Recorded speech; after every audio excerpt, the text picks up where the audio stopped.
ছোটবেলায় কোরবানির ঈদের সময় আসলে যতটা না গরুর মাংস খাবার জন্য এক্সাইটেড থাকতাম, তার থেকে বেশি এক্সাইটেড থাকতাম গরুর পায়া খাওয়ার জন্য। যদিও এত বড় বড় সাইজের হাড়গুলো খুব বেশি খেতে পারতাম না, তবুও সবাই মিলে বসে পায়া খাওয়ার মজাটাই ছিল অন্যরকম।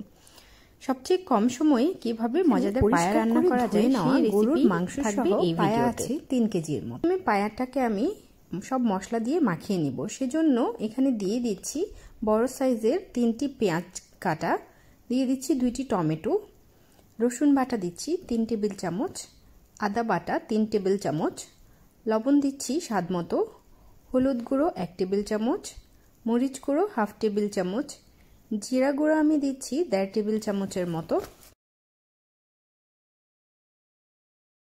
সাথে আরও দিচ্ছি গোলমরিচ গুঁড়ো 1/2 টেবিল চামচ, ধনিয়া গুঁড়ো 1/2 টেবিল চামচ, আর দিচ্ছি আস্ত গরম মশলা।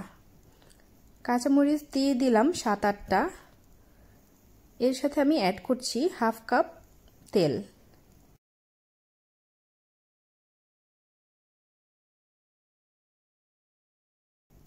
এবার সবগুলো মশলা দিয়ে পায়াটা খুব ভালো করে মাখিয়ে একটি প্রেসার কুকারে আমি নিয়ে নিচ্ছি।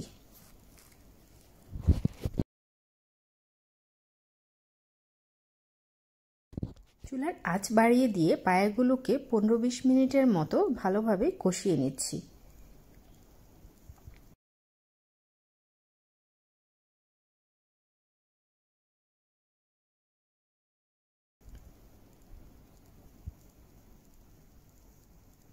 কষানো হয়ে গেলে এখানে আমি অ্যাড করে দিচ্ছি ফুটানো গরম পানি।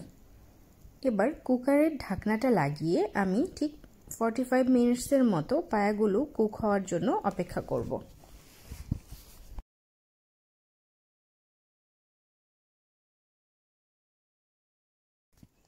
পায়াগুলো রান্না হতে হতে এই পাশে আমি বাগারের জন্য গোটা পেঁয়াজ বেরেস্তা করে উঠিয়ে নিলাম। এবার আবার পেঁয়াজ এবং রসুন কুচি ব্রাউন করে বাগারের জন্য ভেজে রেডি করে নিলাম।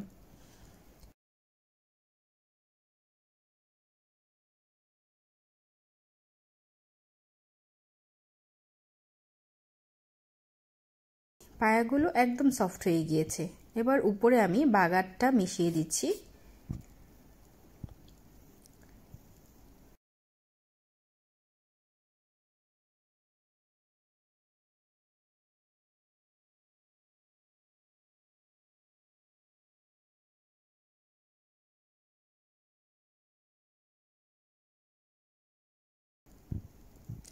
এখন পরিবেশনের জন্য ধনিয়া পাতা, পেঁয়াজ বেরেস্তা, কাঁচামরিচ কুচি এবং লেবু দিয়ে পরিবেশন করছি মজাদার পায়া।